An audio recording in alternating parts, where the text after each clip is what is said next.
Morning, Steve. Morning. Good to see you. Just to touch on last weekend briefly, how good a day for the football club? Well, there's nothing quite like beating your local rivals. It was the manner of it for me. The manner of the level of performance that we got to in a big game, big occasion.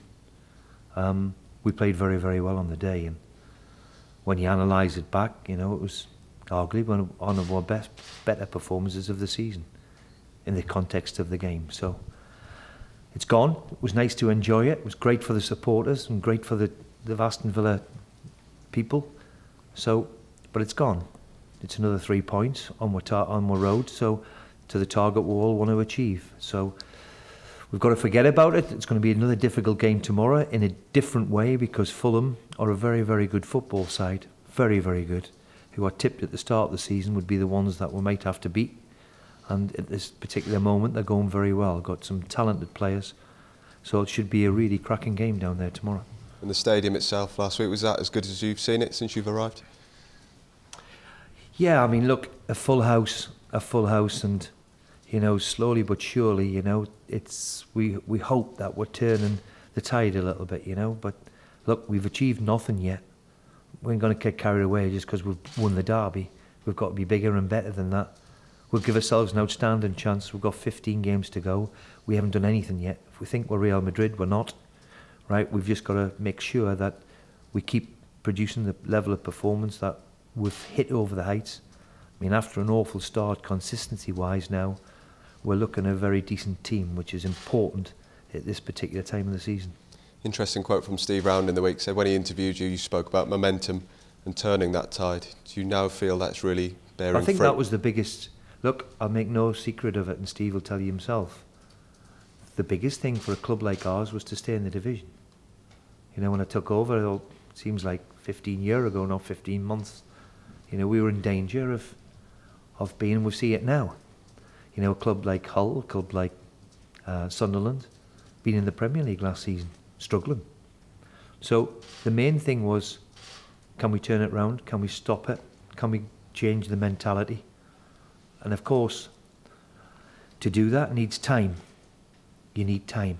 And thankfully, being given 15, 16 months, we're starting to bear the fruit of that. Constant change. Jack Grealish has won.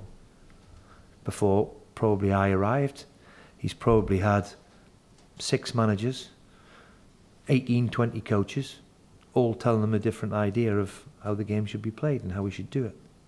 You know, a little bit of stability concerning even Jack has seen him bear the fruits of the hard work that my staff's put into him, the hard work that he's done in the gym, and all of a sudden now he's grasping of the situation and what we're after. Yeah, and how good was he last week in a game, obviously, that meant so much to him as well? Last week, you know, it's important that Jack, we all know he's had the ability to do it. Consistency-wise now, since he's come back, over the last 6, 7, 8 games, then of course he's played very, very well and reminding us of what a very, very good player he can be. And the fans also this week saying it really feels like they've got their club back now. That must give you a lot of pride. Well, you know, I've seen a little bit of it at Sheffield, where the supporters and the team, there was an association with each other again, which unfortunately weren't there for obvious reasons. So I think that's vitally important, that you win the support back through what you do on the pitch. And I think the supporters can see that they've got a group of players that matters to them. They're playing well at the moment. They're enjoying watching us play, which is good.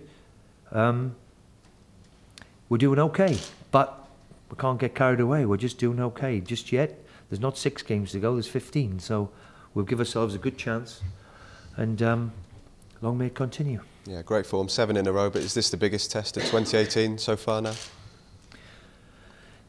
Possibly. You know, I'm expecting a very, very difficult game. They're a possession type of team who will keep the ball. I seen them play last week at Bolton. They were unfortunate to draw the game, in my opinion, but got some very, very good players, and play in a certain way. So we'll have to be defensively very, very good, because they've got very, very good attacking players. So all to play for. And a win really would extend that gap, certainly to the playoff chase. Is that something you look at this stage of the season? Well, we'll take every game now in terms of if we win, we've got to better our opponents. Can we match our opponents? If we match our opponents now in the run-in, you know, I'd rather go second with 6 games to go rather than 15, but we'll take it from where we were after a poor start. We'll take where we are and try and build the momentum. Yeah, 3 1-0 wins, obviously 3 clean sheets as well. Have you almost developed a formula for the away win? Well, it's always nice. It's the classical away one. I'd rather win 2-0 than 1-0, if I'm being honest. But I think away from home especially, and then if you can rely on your defenders the way we do and defend as a team, then we're always likely, with our forward players and our midfield players, to create a chance and score a goal. So I think that's vitally important. And just lastly, what's the squad's health like post-Birmingham? Well, there's a doubt about Adoma and there's a doubt about Grealish, unfortunately. We'll see how both are maybe today, but they're both a doubt.